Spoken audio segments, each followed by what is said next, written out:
Alors, on a le plaisir ce matin d'avoir quatre personnes, quatre représentants d'organisations qui ont pris le risque et qui prennent le risque, comme l'a dit aussi Luis Cisneros au début. Il faut prendre le risque d'essayer des nouvelles choses. Donc, c'est quatre organisations qui ont pris le risque d'essayer d'apporter de nouvelles solutions pour faciliter l'accès et le parcours, l'ascension des personnes immigrantes avec leurs différentes réalités sur le parcours entrepreneurial. Alors, on va fonctionner comme le précédent panel. On va poser des questions pendant environ 40 minutes à l'ensemble de nos panélistes. Et puis, à la fin, il y aura une période de questions. Donc, maintenant, c'est au tour de Jérémy de prendre les questions. Donc, je vous invite à lui envoyer directement vos questions dans l'espace discussion.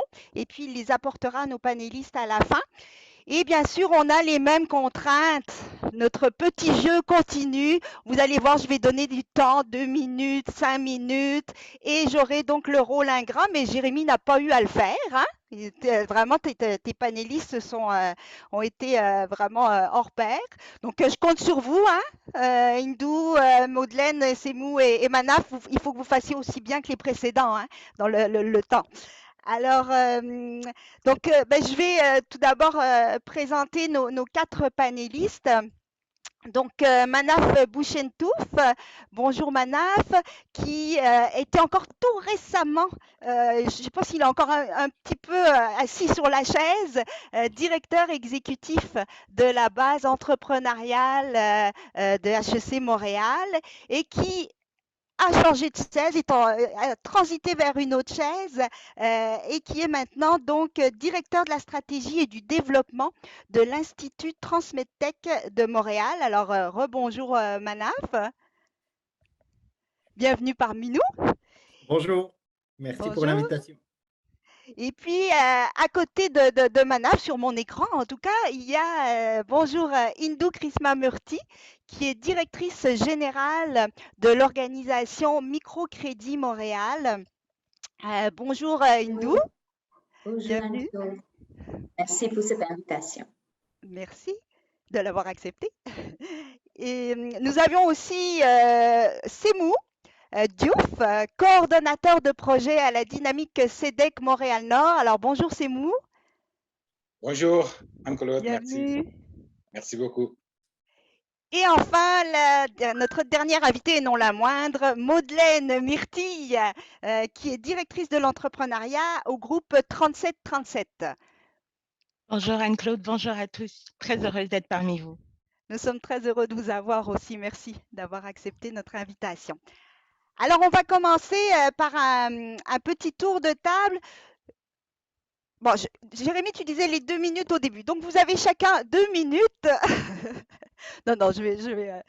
Et on va déjà demander à chacun et chacune d'entre vous de nous présenter brièvement votre organisation, les services qui sont offerts aux personnes immigrantes et peut-être, là je vais utiliser le mot catégorie. Olivier, vous me permettez d'utiliser le mot catégorie parce que là on en a besoin.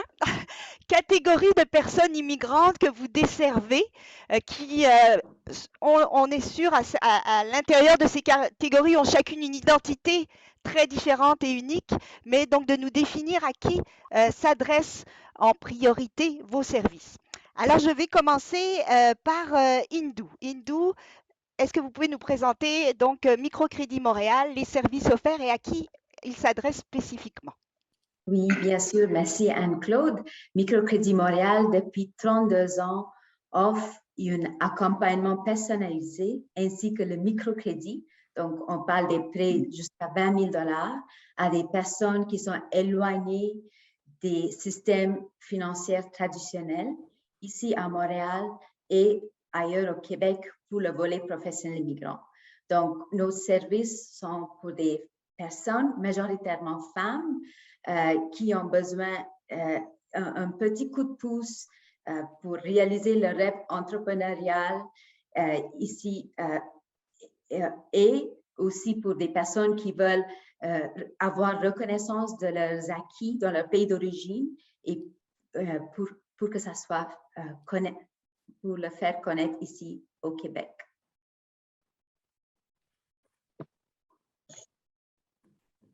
Merci, Ndou. Alors, je vais passer maintenant la parole à Semou. Qu'offre la CEDEC Montréal-Nord et à qui s'adressent ces services? Merci beaucoup, Anne-Claude. Donc, la CEDEC Montréal-Nord est un organisme à but non lucratif qui est ancré sur le territoire de Montréal-Nord et dont la mission est de promouvoir un développement économique qui répond aux besoins et aspirations des populations locales. Donc, et pour ce faire, l'organisme intervient sur trois domaines. Donc, la revitalisation et le développement des artères commerciales, la promotion territoriale, mais également la promotion de l'entrepreneuriat, qui justifie un peu notre présence aujourd'hui. Donc, nos services en entrepreneuriat, nous en avons fait 4. Donc, on fait de la sensibilisation entrepreneuriale pour sensibiliser le plus de personnes possible. On offre aussi des parcours de formation en entrepreneuriat. On offre de l'incubation. On offre aussi des ateliers thématiques. Donc, nos services s'adressent plus particulièrement à des personnes immigrantes issues de la diversité et des communautés ethnoculturelles de Montréal-Nord, mais aussi des arrondissements environnants. Donc, plus de 95% des personnes qui demandent nos services sont des personnes issues de l'immigration, plus particulièrement de la communauté noire d'origine haïtienne et africaine. Merci, Semou. Alors, nous allons passer à Madeleine. Donc, le groupe 3737, c'est un incubateur, un accélérateur d'entreprises. Donc, on est situé, le bureau chef est situé à Montréal, dans le quartier de Saint-Michel. Et nous, la clientèle visée, c'est vraiment les entrepreneurs issus de la diversité. Donc, on est très inclusif. Ceci étant dit, on accueille énormément lorsqu'on regarde le profil des entrepreneurs qu'on accompagne. En forte majorité, ce sont en effet des entrepreneurs issus qui sont afro-descendants. Et maintenant, on a une expansion à travers le Canada. Donc, d'ailleurs, je le mentionnais là dans un autre panel plus tôt, on est à la conquête de l'Ouest puisqu'on est actuellement en train d'ouvrir des bureaux à Edmonton, Calgary, Winnipeg, et ce pour pouvoir mieux desservir dans un premier temps les entrepreneurs noirs francophones, en deuxième lieu les entrepreneurs noirs et de façon plus générale les entrepreneurs issus de la diversité. Et nous, ce qu'on veut, c'est vraiment accompagner l'entrepreneur et ce, à n'importe quel stade où est-ce qu'il se situe. Et de quelle manière qu'on le fait, c'est grâce à nos 9 programmes dont on aura la chance là, de pouvoir discuter là, un petit peu plus tard. Merci, Madeleine. Alors, Manav, c'est à votre tour de clore cette première question. Alors, précisons que vous avez quand même le chapeau particulier de l'ancien chapeau de directeur exécutif de la base entrepreneuriale de HEC. Absolument. Oh, pardon, c'est le même moment que mon téléphone se met à sonner, pardon. Écoutez, merci Anne-Claude. Donc, en effet, j'ai rejoint très récemment l'Institut Transmedtech de Montréal, mais avant cela, j'ai eu le plaisir et le privilège de cofonder la base entrepreneuriale à HEC Montréal, et notamment le programme entreprise dont je vais parler plus particulièrement donc, très, très rapidement. C'est un programme d'incubation, d'impact pour des entrepreneurs issus des communautés culturelles, mais aussi, c'est d'ailleurs sa particularité, des natifs du Québec. Sa mission, c'est quoi? C'est faire de l'inclusion par l'entrepreneuriat, c'est-à-dire, d'une certaine façon, assurer une mixité des cultures et des profils pour promouvoir l'intégration des entrepreneurs, mais aussi le partage des réseaux, le développement d'une culture d'affaires, surtout basé sur une compréhension de la culture québécoise et canadienne. Alors, c'est un programme qui est ouvert à toutes et à tous, mais semble intéresser beaucoup des entrepreneurs avec des projets sociaux et d'impact, c'est aussi une de ses vocations, et basé sur des solutions digitales. Alors, c'est des entrepreneurs, beaucoup vont être des entrepreneurs femmes, surdiplômées, elles représentent 70% du programme, c'est 50% de façon générale au niveau de la base entrepreneuriale.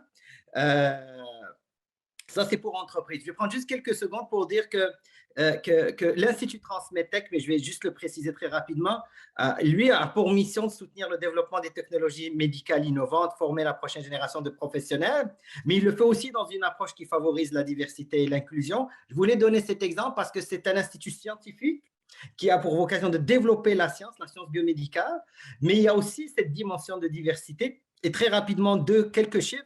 67% des étudiants récipiendaires des bourses d'excellence issus de ce programme sont issus de la diversité, 40% sont des femmes dans un secteur scientifique d'ingénierie. Donc, c'est quand même une belle diversité qu'on va retrouver de part et d'autre. Merci, Manaf. Alors, on voit qu'avec vos descriptions, on élargit finalement le spectre de départ, ce qui était personnes immigrantes, à diversité, hein, à personnes racisées. Puis ça a été mentionné aussi dans le précédent panel aussi, qu'il y avait ces obstacles-là qui étaient aussi rencontrés. Donc, ça ouvre la porte aussi à d'autres solutions et à d'autres prises en compte, en fait, au niveau des obstacles rencontrés par les personnes racisées aussi sur l'accessibilité et le parcours entrepreneurial. On parlait aussi des deuxièmes générations, hein, dont parlait, je pense, Olivier ou Jamel précédemment.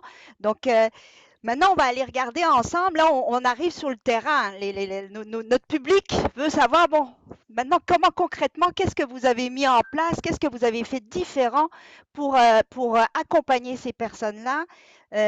Alors, je vais vous poser la question déjà de demander, est-ce que vous aviez identifié ou ciblé des obstacles particuliers pour mettre en place finalement les innovations et les solutions que vous avez mises en place et de nous décrire donc ces solutions.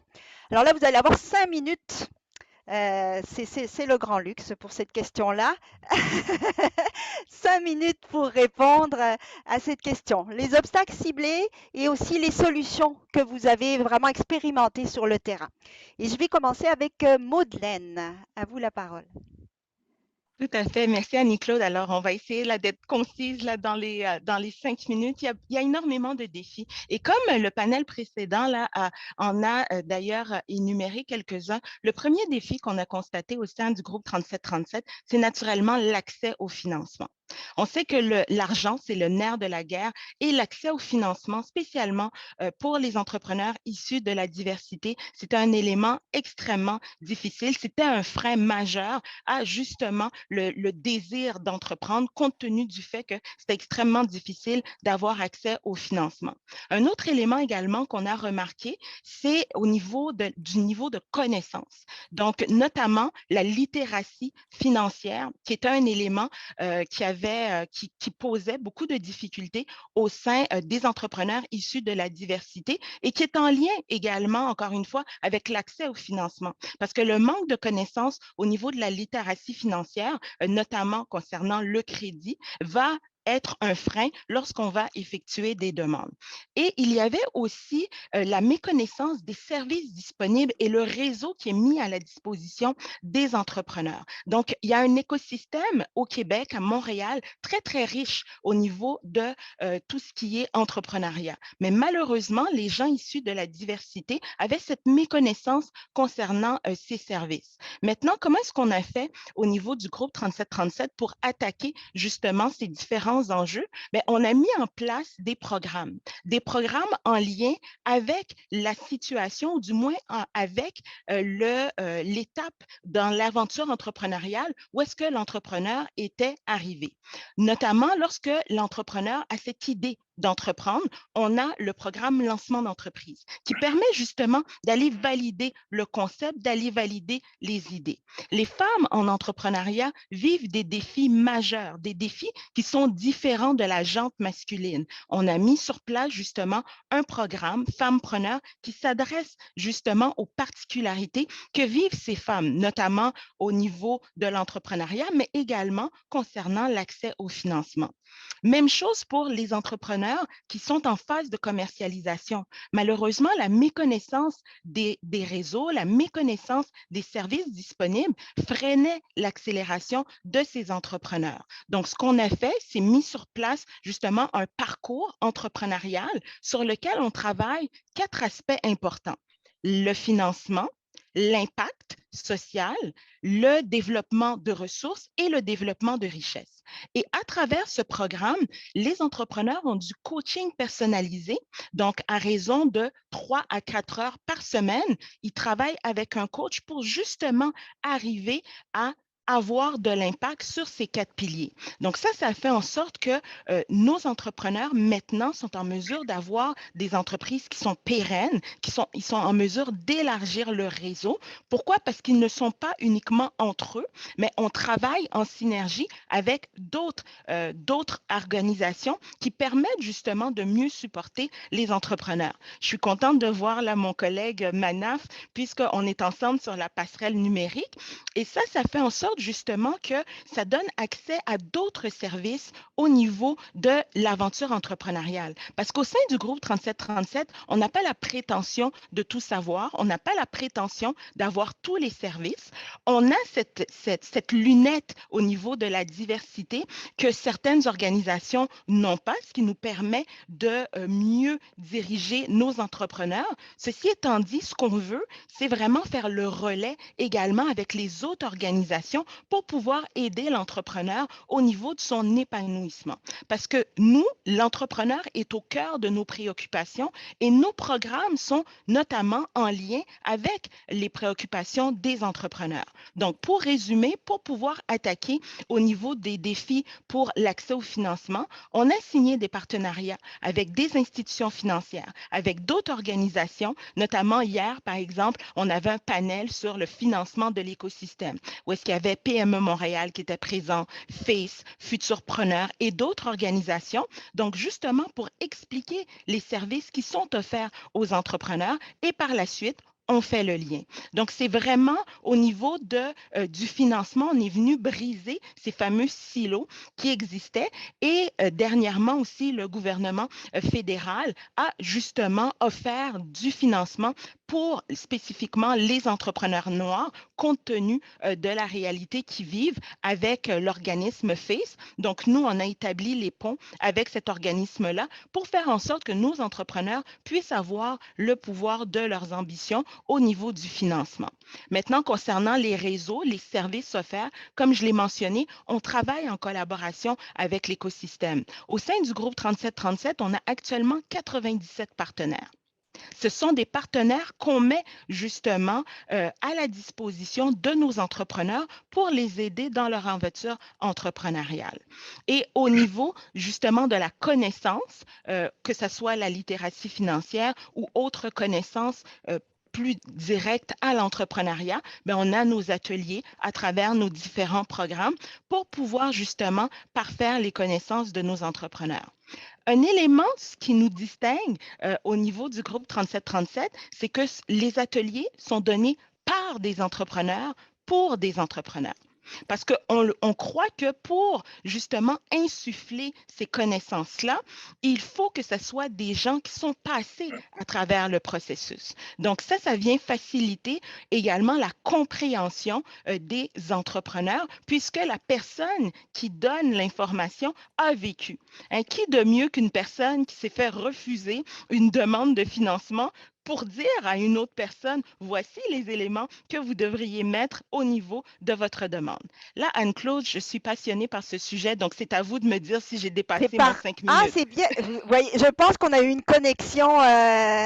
Et voilà, oui, effectivement, vous êtes en train de dépasser, Maudeline. Mais vous avez tendu la perche à Manaf. Donc, je l'invite à attraper la perche, Manaf. C'est à votre tour. Quels sont les obstacles qu'Entreprisme veut contourner ou franchir et comment? Quelle proposition Entreprisme fait?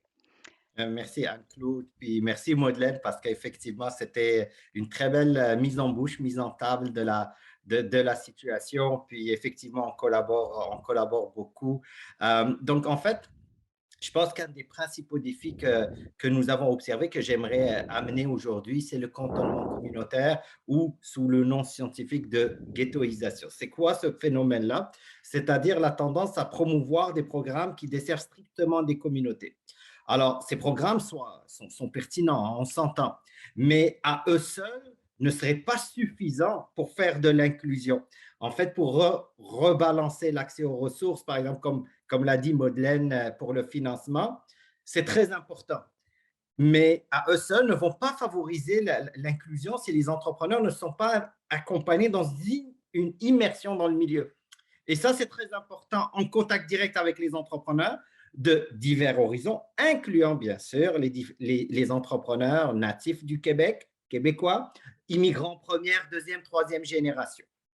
Alors, vous savez, il y a certaines approches qui sont mises de l'avant et qui sont pertinentes dans certains cas, qui vont par exemple inciter à coopérer avec des groupes minoritaires dans une approche solidaire. Toutes ces approches sont bonnes, mais elles doivent être accompagnées, elles devraient être accompagnées selon nous, et c'est ce qu'a démontré un peu notre programme, elles doivent être accompagnées aussi par une approche d'immersion, d'intégration, de mixité, de profil, en lien avec les diverses communautés de l'écosystème. Un autre obstacle qu'on a pu observer, et juste pour dire que le premier, on le travaille déjà en communauté, en groupe, notamment avec le groupe 3737 et avec plusieurs autres joueurs. Un autre obstacle serait aussi, je pense, la rareté de modèles entrepreneuriaux portés par des immigrants. Il en existe, c'est sûr. Ils sont peut-être pas assez nombreux et souvent, malheureusement, bien méconnus. D'accord? Alors, pour adresser ce point, ce qu'on a amené au sein d'entreprise, c'est notamment une focalisation. On a misé sur le renforcement positif, ou ce qu'on appelle empowerment, des entrepreneurs migrants, en travaillant sur l'estime de soi et en focalisant sur les facteurs clés de succès, de réussite, comme la formation, l'intégration dans des réseaux d'affaires, le développement personnel. Et on a aussi œuvré à créer un environnement entrepreneurial inclusif en amenant une approche personnalisée. Donc, dans l'accompagnement, on ne peut malheureusement pas accompagner, ou on peut supporter plusieurs entrepreneurs, mais les accompagner nécessite du temps personnel, individuel à passer avec ces entrepreneurs. Donc, ça, c'est l'approche qu'on a amené au sein d'entreprise. Et bien sûr, cela inclut bien sûr des entrepreneurs de tout horizon, mais on a remarqué aussi que la mixité se traduisait par les entrepreneurs femmes, les jeunes, les migrants, les natifs du Québec sous le même toit. En fait, l'idée, c'est de les amener à cohabiter, collaborer, apprendre aussi les uns des autres, une belle opportunité pour renforcer aussi la créativité et par conséquent l'innovation. Parce que les entrepreneurs amènent leur lot de connaissances, surtout les migrants, connaissances de d'autres milieux, qui peuvent mettre en exergue dans le nouvel écosystème dans lequel ils veulent opérer. Et je vais quand même illustrer mes propos par certaines données que peut-être mon collègue et ami Louis a déjà apporté plus tôt. C'est que bien que les intentions entrepreneuriales des immigrants entre 18 et 34 ans soient plus fortes, pratiquement 54%, que celles des jeunes natifs, 31%, la propension à être propriétaire d'entreprise est très faible chez les jeunes immigrants. Alors, ça s'expliquerait par quoi? C'est que la création d'entreprise est plus difficile, bien que celle-là augmente avec les années au Canada. En fait, ce que je suis en train de dire, c'est qu'on travaille, nous, à capitaliser sur cette force, cette volonté, cette ambition de créer, de concevoir de nouvelles entreprises, de nouvelles entités économiques et sociales. Et comment on le fait? En facilitant, en travaillant avec l'écosystème pour faciliter la connectivité. Et ça, c'est très important. Cette connectivité qui va bien sûr se traduire sur les plans économiques, sociaux et durables. Et je vais le dire autrement aussi, c'est quand on mobilise d'une certaine façon cette capacité d'innovation, mais aussi de prise de risque de l'entrepreneur immigrant. Alors, juste pour donner un contexte un peu plus précis au programme d'accompagnement comme entreprise, c'est quoi? Et je vais finir ça dans quelques instants, quelques secondes, je vais le résumer. C'est plus de 70 activités de formation qui vont avoir lieu en 6 mois, mais c'est des formations, des séminaires, des rencontres de réseautage, des rencontres avec des experts, des professionnels, avec des partenaires, dirigeants d'entreprise. En fait, c'est 450 heures d'accompagnement qui sont offertes à ces entrepreneurs dans une approche très, très holistique et globale. Manaf, est-ce que vous entendez ma petite voix? Oui, j'ai fini. Oui, merci. Merci, Manaf. Alors, intéressant, on aurait tendance, je me rends compte, à avoir un biais par rapport, lorsque vous avez dit, on a des personnes qualifiées, des hommes, des femmes très qualifiés, et on aurait tendance à avoir un biais en disant, ben, elles ont sûrement une estime d'elles-mêmes assez élevée. Et c'est intéressant le point que vous avez amené, que ces personnes-là ont besoin d'empowerment. Et je pense que Hindou aussi, c'est un point que vous travaillez avec les femmes qui sont éloignées du marché. Donc là, il y a comme un espace commun, peut-être. Donc Hindou, c'est à votre tour. Quels obstacles rencontrent justement les femmes éloignées et marginalisées et comment vous les accompagnez pour se cheminer? Oui, pour rebondir sur ce que Madeleine et Manaf a dit, Microcrédit Montréal répond surtout aux besoins de l'accès au financement. Donc, on répond aux 3 problèmes et les réponses qu'on a, c'est grâce à des partenariats qu'on a pu faire avec d'autres acteurs dans l'écosystème. Donc, le premier problème, accès au financement, c'est quelque chose qu'on constate surtout parmi les clientèles immigrantes. Et Microcrédit Montréal se considère comme la première marche dans une échelle de financement. Et nous, on était le membre fondateur du réseau Micro-Entreprendre, qui a aujourd'hui 17 organismes de microcrédit dans 14 régions différentes de Québec pour répondre à ce problème, le premier accès au financement pour quelqu'un qui veut se lancer en affaires. On a aussi un partenariat avec Desjardins, avec son programme Microcrédit Desjardins aux entreprises pour justement répondre à ce besoin d'accès au financement. Donc, au niveau de femmes surtout, on voit que le deuxième problème qu'on identifie, c'est démystifier la culture d'affaires ici, comment se mettre en mouvement, etc. Donc, pour nous, dans ce programme, on privilégie la personne d'abord. Donc, ça commence par des cours d'estime de soi et de mieux comprendre ses talents, etc. Et de se retrouver en complément de réseau pour pouvoir faire passer son idée d'affaires à une activité. Et pour ce faire, on offre même des prêts de jusqu'à 5 000 $ pour tester une idée d'affaires en pré-démarrage. Donc, cette partie, on fait avec la Fondation canadienne des femmes qui nous a aidé vraiment à établir un système de formation où c'est beaucoup axé sur la femme et ses actifs. Et la troisième difficulté qu'on a identifiée, c'est souvent pour des personnes immigrantes, particulièrement les femmes, il y a un problème d'accès au réseau, il y a un problème, des fois, ils veulent faire une mise en marché, ils veulent être en mouvement, mais des fois, ils ne savent pas comment s'y prendre. Donc, avec un partenariat avec les 2 organismes Chafrique, Chantier d'Afrique et CEGEFI, on offre ces opportunités de réseautage, des opportunités de mise en marché dans des collectifs Etsy, par exemple. Et même la semaine dernière, quelqu'un qui a passé par la formation de groupe 3737 a été référé. C'est un couple qui sont dans le domaine logistique, qui veulent acheter un deuxième van. Et donc, pour nous, oui, on répond à des problèmes, mais vraiment, comme Madeleine a dit, en étant un partenaire complémentaire dans l'écosystème, ce soit avec Groupe 3737, entreprises, CEDEC Montréal-Nord et plusieurs autres acteurs, parce qu'on est très conscient, on est la première échelle de financement et on veut jouer ce rôle de complémentarité pour pouvoir aider ces personnes à accéder dans un deuxième temps, un troisième temps, d'autres services qui sont disponibles dans l'écosystème entrepreneurial montréalais et québécois. Merci. Merci, Hindou. Alors, je passe la parole à Simou. Merci beaucoup. En fait, je pense que mes autres collègues ont déjà parlé des obstacles. C'est des obstacles communs à tous les entrepreneurs immigrants.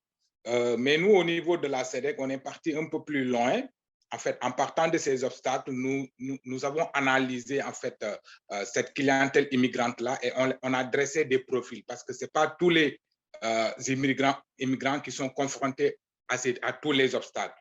Donc, il y a des profils qu'on a établis et on a vu qu'on avait 4 profils en fonction des différents obstacles que nous avons énumérés tantôt. Donc, on parle de méconnaissance de l'écosystème entrepreneurial, on parle de manque de compétences entrepreneuriales, manque de réseau, manque de financement. On parle aussi de cantonnement communautaire. Mais là, juste pour le cantonnement communautaire, nous, quand on parle de cantonnement communautaire, c'est quand l'entrepreneur immigrant lance son entreprise et que son bassin de clients demeure simplement les personnes de sa communauté. Il a du mal à toucher la grande clientèle composée par la grande majorité des Québécois et Québécoises.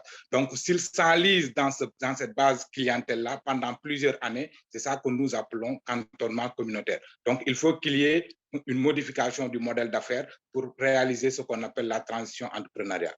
Maintenant, pour ce qui est des profils, par rapport aux obstacles que nous avons énumérés, on a d'abord un premier profil qu'on appelle le curieux. Lui, il n'a pas d'idée pour se lancer en affaires, mais juste l'entrepreneuriat l'intéresse. Donc, ce qu'il veut avoir, c'est des informations, comment on fait des affaires au Québec. Celui-là, on lui offre donc un service de sensibilisation entrepreneuriale. Chaque année, on organise la semaine de l'entrepreneuriat pour faire de la sensibilisation, pour donner de l'information, où plusieurs acteurs de l'écosystème sont invités, en fait, pour diffuser l'information auprès des personnes immigrantes. Donc, ce curieux-là, donc c'est ça qu'on lui offre. L'indécis, c'est lui-là, lui, il a 2 à 3 idées d'affaires, mais il ne sait pas exactement quelle est la meilleure idée. Donc, pour ce profil-là, on lui offre la possibilité d'accéder à un parcours de formation ou de 3 heures par semaine pour venir tester 2 à 3 idées au bout de 15 semaines et de décider d'en prendre une idée où il va continuer de travailler. Et le troisième profil, c'est l'explorateur. L'explorateur, lui, il a son idée, c'est clair, c'est précis, c'est net, il s'est lancé en affaires, etc. Sauf que, justement, il manque de compétences réelles pour gérer son entreprise.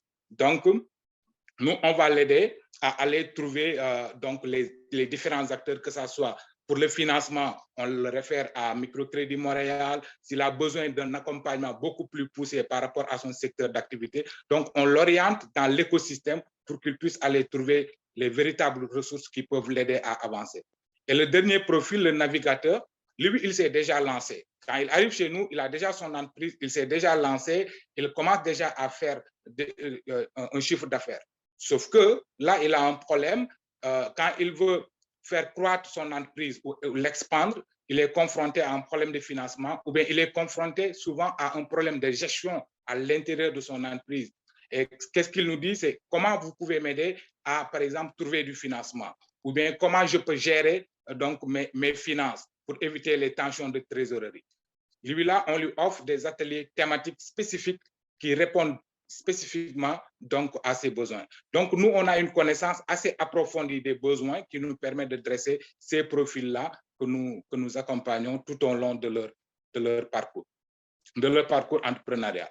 Donc, c'est ces profils-là. Maintenant, les différents obstacles là par rapport aux immigrants, il faut aussi le souligner, c'est des obstacles supplémentaires parce que l'immigrant, il est à cheval entre 2 sociétés. La société d'accueil et sa société d'origine. Et la plupart des immigrants qui arrivent sur le territoire et qui veulent se lancer en affaires, en tout cas pour les gens qui viennent à la SEDEC, 100% sont encore au travail. Donc, c'est des entrepreneurs, mais ils sont aussi en emploi, soit à temps partiel, soit à temps plein. Parce que tout simplement, ils ont un problème de revenus pour stabiliser leurs revenus. Parce qu'il ne faut pas l'oublier, les immigrants, même s'ils sont des entrepreneurs, doivent soutenir la famille qui est restée au pays. Donc, ils doivent envoyer très souvent de l'argent pour aider ces gens-là. Donc, il a un autre défi par rapport à ses revenus et donc, il a besoin de stabiliser tout cela. Donc, nous, on prend en compte tous ces défis, tous ces besoins pour mieux accompagner effectivement l'entrepreneur dans son cheminement. Merci, c'est Je mou. pense que je suis dans le temps. C'était ça votre préoccupation, hein? C'est ça. Ouais. Oui, vous êtes dans le temps, c'est mou. Intéressant parce que on vient de voir que chacun, vous avez décrit des catégories différentes et qu'en fait, vos critères de sélection, entre guillemets, ou d'obstacles sont différents. Certains, comme Semou, c'était vraiment plus par rapport aux étapes du parcours entrepreneurial.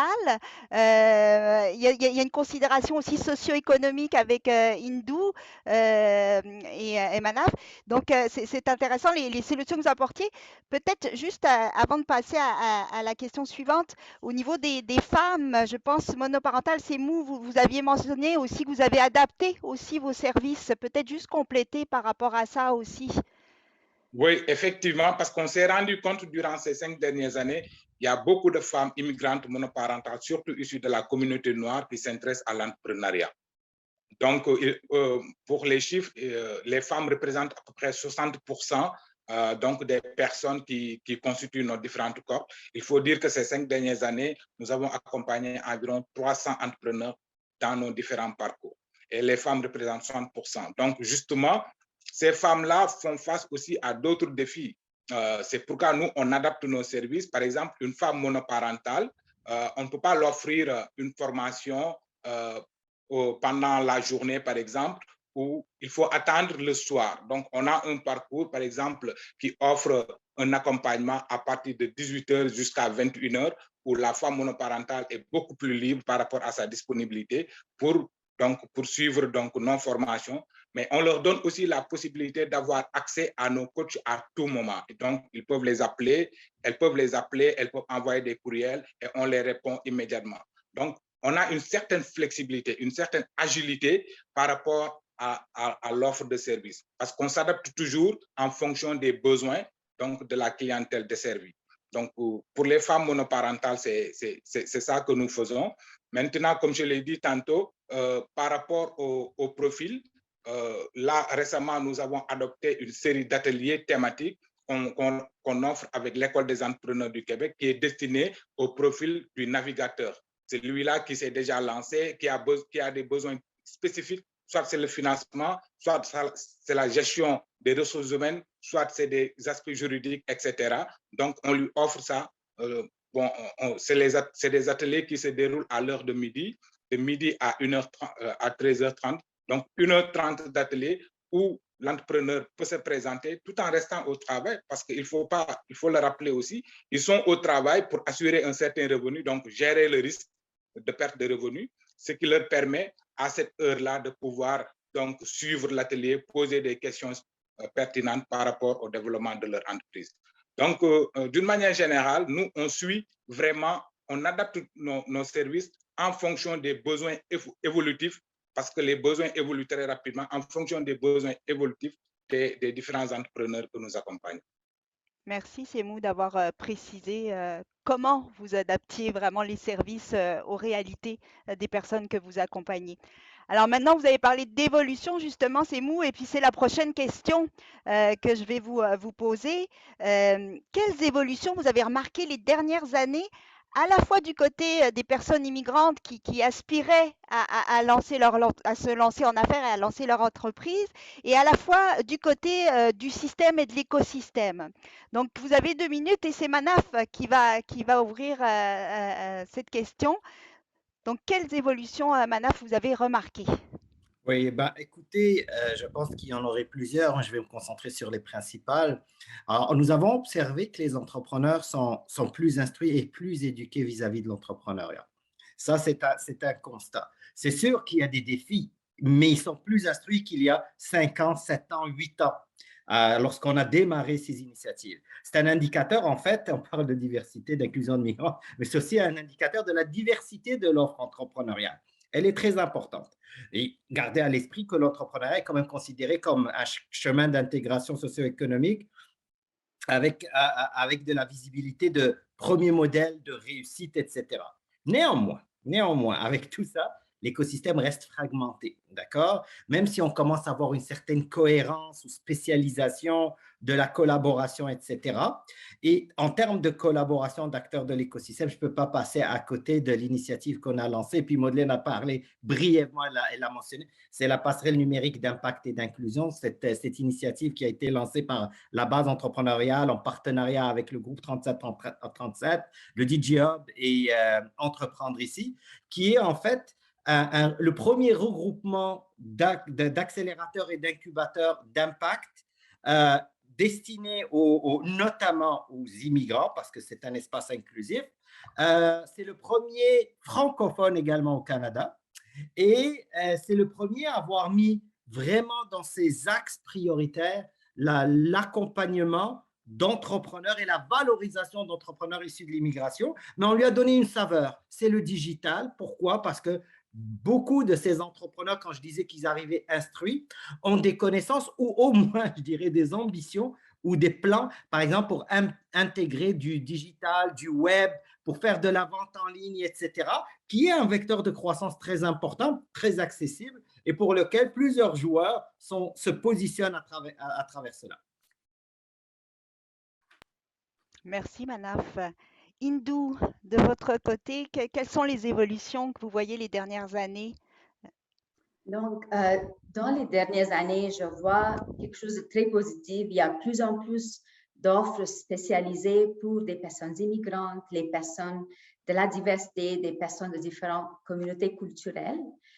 Mais malgré tout ça, il y a toujours des personnes qui sont, comment on dit ça, they fall between the gaps. Donc, nous, on est justement là pour ces personnes qui n'ont pas une place dans les autres. Et l'idée, c'est qu'on peut les acheminer vers les autres organisations parce que des organismes de proximité, c'est important. Comme Semou disait, c'est une femme qui habite dans un quartier qui peut aller à CEDEC Montréal-Nord. Je pense qu'il y a un lien de confiance qui se crée, puis il y a beaucoup d'avantages d'être proche des personnes immigrantes, des entrepreneurs. Donc, et même chose avec Groupe 3737, etc. Donc, je trouve que c'est très positif. On a vu Evol qui a maintenant commencé à prononcer la diversité et l'inclusion dans leur mandat. On a vu Entreprendre ici il y a 5 ans pour offrir des bourses spécifiquement pour des personnes immigrantes. Donc, maintenant, les personnes immigrantes qui se lancent en affaires sont au centre et on ne peut pas l'échapper, cet engouement vers l'entrepreneuriat. Et en même temps, il y a beaucoup plus d'opportunités qui s'offrent grâce à l'entreprise et beaucoup d'autres pour aller encore plus loin dans leurs rêves. Merci Hindou. Semou, de votre côté, quelles évolutions vous avez vues? Bon, nous, par rapport à l'évolution, en fait, il faut dire que dans un premier temps, l'entrepreneuriat était perçu par les personnes immigrantes comme étant un domaine réservé souvent à des gens qui ont fait de grandes études ou bien à des gens qui ont beaucoup d'argent, qui veulent investir. Donc, quand on a commencé à offrir nos services, effectivement, on a vu que, en fait, ils sont en train de démystifier l'entrepreneuriat comme conçu comme pour des gens aisés, que pour des gens qui ont fait de grandes études. Donc, actuellement, les gens comprennent que effectivement l'entrepreneuriat, c'est pour tout le monde. Il suffit juste d'avoir donc la persévérance, l'abnégation, la motivation nécessaire pour y passer. Donc, c'est quelque chose quand même qu'on a constaté dans l'évolution.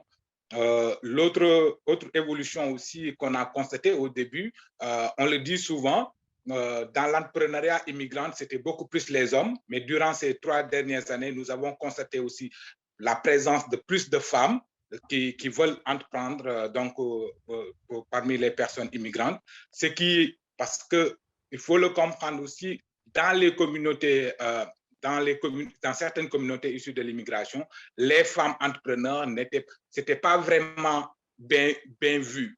Mais aujourd'hui, je pense qu'il y a une certaine évolution des mentalités par rapport donc à la population immigrante pour donner plus de considération aux femmes qui se lancent en entrepreneuriat et de leur donner le maximum de respect qui c'est. Mais l'autre élément, c'est en fait par rapport, comment dirais-je, au gouvernement.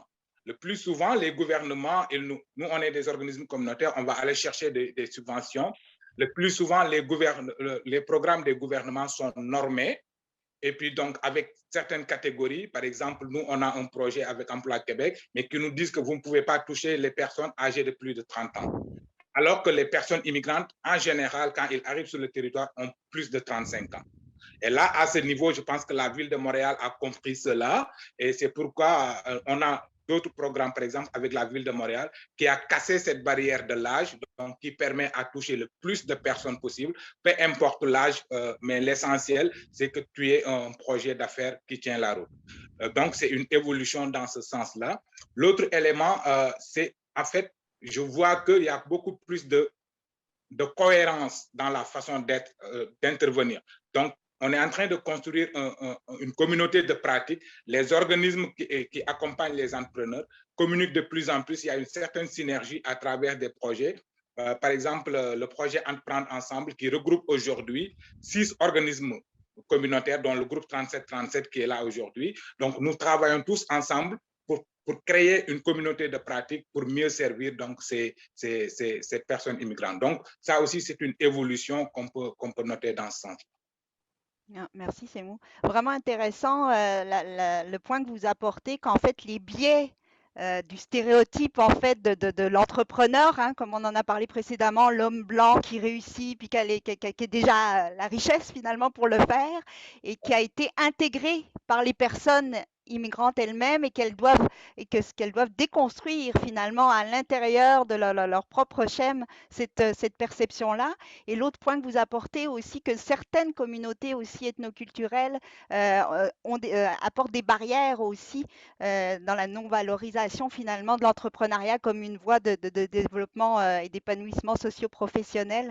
Donc intéressant aussi les points que vous apportez et très intéressant d'apporter que c'est en train de changer aussi et qu'il y a des ouvertures qui se font à ce niveau-là. Merci, Semou. Donc, Madeleine, quelles évolutions, vous qui êtes, à part aller dans l'Ouest, quelles sont les évolutions des dernières années? Alors, il y en a plusieurs, Anne-Claude. Je vais rebondir un peu sur ce que les collègues ont dit. Toutefois, je tiens à mentionner, on voit le avant George Floyd et après George Floyd. Donc ça, c'est un élément là important avec cette ouverture justement de certaines parties prenantes, notamment au niveau là, des réalités que vivent les gens issus de la diversité. Donc ça, on a vu cette ouverture, on a vu cet esprit de collaboration de certaines institutions, notamment les institutions financières. On l'a vu au sein là, du groupe 3737, maintenant beaucoup plus d'ouverture au niveau des partenariats, comme Semou l'a mentionné également, cette conscientisation concernant également le profil de l'entrepreneur immigrant qui n'est pas le même que la société d'accueil. Notamment, exemple, les gens, quand ils décident de se lancer en affaires, en règle générale, ils ont plus de 38 ans, 39 ans. Donc, il y a certains barèmes au niveau de l'âge, justement.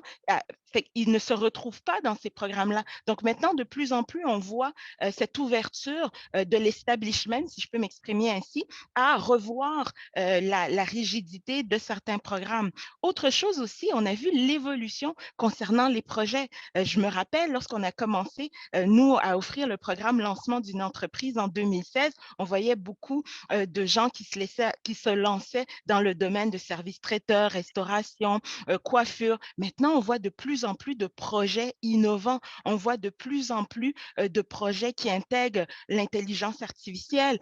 On a de plus en plus d'exemples aussi d'entrepreneurs issus de la diversité qui ont réussi, donc qui ont passé à travers le parcours. Ceci étant dit, j'insiste, il n'y en a pas encore assez. Malheureusement, encore une fois, souvent, lorsqu'on fait la promotion de l'entrepreneuriat, il y a le modèle dont vous avez parlé, Anne-Claude, là, du jeune caucasien dans le milieu des affaires, mais maintenant, de plus en plus, on voit cette sensibilisation à présenter des modèles, notamment Pap Wade, d'érudits, on voit les Franz Saint-Elmy, donc d'autres d'autres entrepreneurs issus de la diversité qui ont réussi. Et ce que ça fait, cet élément-là, c'est que ça vient inspirer d'autres entrepreneurs. Pourquoi? Parce qu'on se voit à travers ces entrepreneurs. On dit, ah ben si Pape l'a fait, ça fait moins de 10 ans qu'il est au Québec. Si lui, il l'a fait, ben moi aussi, je peux le faire. Donc, ça aussi, on voit cette ouverture et grâce à la promotion, justement, là, de nouveaux modèles de réussite entrepreneuriale et cette démystification de l'entrepreneuriat aussi. On n'est pas obligé d'avoir une entreprise qui est au niveau international. On peut avoir une entreprise qui réussit très bien à l'échelle locale et être considérée comme un exemple de réussite aussi. Donc ça, ce sont des éléments là qu'on a vus. Un autre élément également que j'ai constaté, qu'on a constaté au groupe 3737, c'est l'essor du reprenariat, racheter des entreprises existantes. Donc ça, de plus en plus, les gens issus de la diversité sont ouverts à cet élément-là de reprenariat. Et il y avait d'ailleurs là une étude qui avait démontré qu'il y a énormément d'entreprises, si je ne m'abuse, c'était l'indice entrepreneurial québécois qui mentionnait en 2020 qu'il y avait 38 000 entreprises qui allaient fermer leurs portes, pas parce que l'entreprise n'était pas viable, mais tout simplement parce qu'il n'y avait pas de relève. Et là, on voit que les gens issus de la diversité ont cette ouverture à racheter également là, des entreprises existantes. Donc, on est très confiant pour l'avenir. Moi, je mets mes lunettes roses. D'ailleurs, je regardais encore là, les dernières statistiques au 31 décembre 2021, pardon, le groupe 3737, on avait accompagné plus de 1000 entrepreneurs et collectivement, ces entrepreneurs-là avaient généré 160 millions de revenus et créé plus de 600 emplois. Ce sont des entrepreneurs issus de la diversité. Ce sont des chiffres qu'il y a 5 ans, il y a 10 ans, on n'entendrait pas ces chiffres-là. Donc, de plus en plus, maintenant, on voit des modèles d'entrepreneurs issus de la diversité qui réussissent et ça, je trouve que c'est très rafraîchissant. Oui, il reste du travail à faire. Toutefois, on voit qu'on s'enligne dans la bonne direction. Merci, Madeleine. On s'enligne. Alors, on va passer justement au demain, à la direction vers laquelle vous voulez nous emmener, Madeleine. On va vous suivre avec dans le titre du panel, il y avait penser les innovations de demain à la lumière des initiatives en cours. Alors, demain, si je vous demandais sur quel chantier innovant vos organisations puis l'ensemble des acteurs de l'écosystème vont devoir mettre leur énergie pour rendre l'écosystème plus inclusif et pour rendre l'entrepreneuriat plus inclusif dans son ensemble, sur quel chantier vous diriez qu'il faut travailler? Puis je parle 2 minutes encore et je passerai la parole à Hindou en premier. Bon, pour nous, si je parle pour Microcrédit Montréal, l'être humain est au cœur de nos préoccupations.